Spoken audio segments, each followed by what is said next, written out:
Bismillahirrahmanirrahim. Assalamualaikum warahmatullahi wabarakatuh. Alhamdulillah alladzi bi ni'matihi tatimmu shalihat. Pemirsa Fatwa TV yang dimuliakan oleh Allah, ada pertanyaan dari saudari Sylvia di Bandung. Agak panjang ini pertanyaannya. Izin bertanya Ustadz, jika ada pasangan yang hendak menikah karena fulana sudah hamil di luar nikah, wali fulana ahlul kitab, Yahudina atau Nasrani mungkin, jadi tidak bisa menjadi wali nikah, dan dinikahkan saat itu secara agama oleh seorang ustadz. Nah, menarik nih, dinikahkan oleh seorang ustadz dan menjadi walinya sekaligus. Apa pernikahan tersebut sah?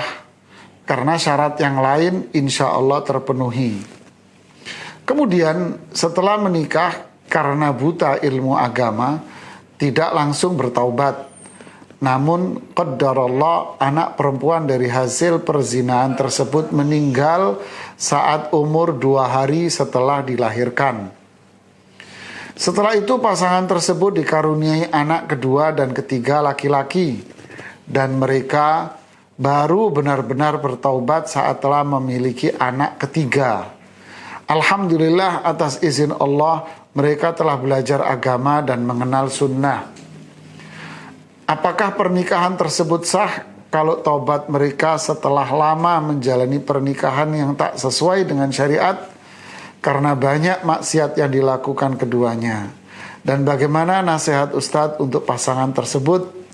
Jazakillah khairan, kepada Sylvia di Bandung. Ya, alhamdulillah ala ni'matil imani wal Islam. Segala puji bagi Allah atas nikmat Islam, atas nikmat iman. Ini adalah nikmat yang paling besar yang tak bisa dinilai dengan apapun. Yang kedua, kita ini harusnya bertanya kepada ahlul ilm. Tidak semua yang berpeci putih, yang berbaju koko putih itu ustadz. Tak semua berpenampilan agamis itu memahami dalil, memahami hukum-hukum Islam dengan dalilnya, dengan kaidahnya. Tak semua memahami hal itu. Jadi harus benar-benar kita bertanya dan mencari tahu, agar apa yang akan kita lakukan ini tidak salah. Yang kedua, seseorang yang telah berbuat zina hamil, apakah boleh dia langsung menikah? Jawabannya tidak. Dia harus, bahasa para ulama, istibra' rahim. Dia harus melahirkan dulu. Ya, dia harus melahirkan dulu. Kemudian apa itu? Dia harus bertaubat dari semua perbuatan zinanya, karena ini dosa besar. Ya, dia harus bertaubat pada semua kepada Allah Subhanahu wa taala atas perbuatan zina yang telah dia lakukan. Lalu setelah itu baru dia boleh menikah. Ya. Melahirkan dan bertaubat, baru dia boleh menikah. Lalu bagaimana dengan kasus secara spesifik dari Ibu Sylvia ini? Ini yang pernikahan ini tentu agak runyam ini, mohon maaf, ini runyam. Kenapa? Karena dia zina, kemudian dia dinikahkan oleh seseorang yang bukan hakim, ya, bukan orang yang ditunjuk oleh pemerintah untuk menjadi seorang hakim atau penghulu yang sah, ya, tapi nemu ustadz, lalu ustadznya itu menikahkan dia.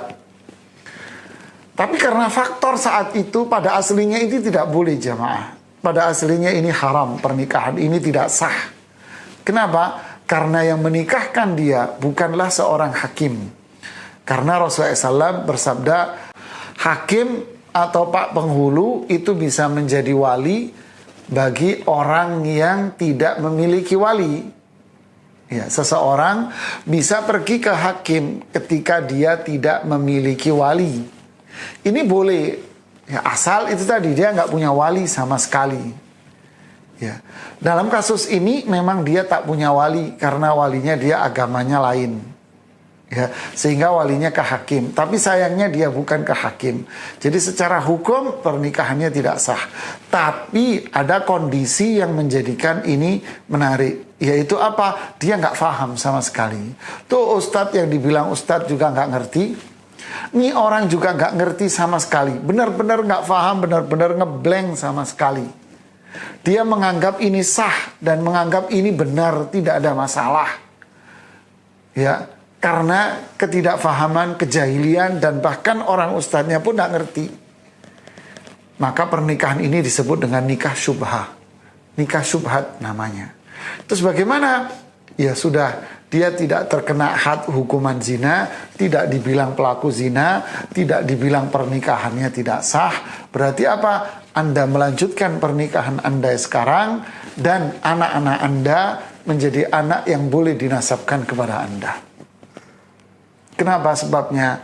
Karena syubhat dia tidak faham sama sekali. Kecuali dia pura-pura nggak faham.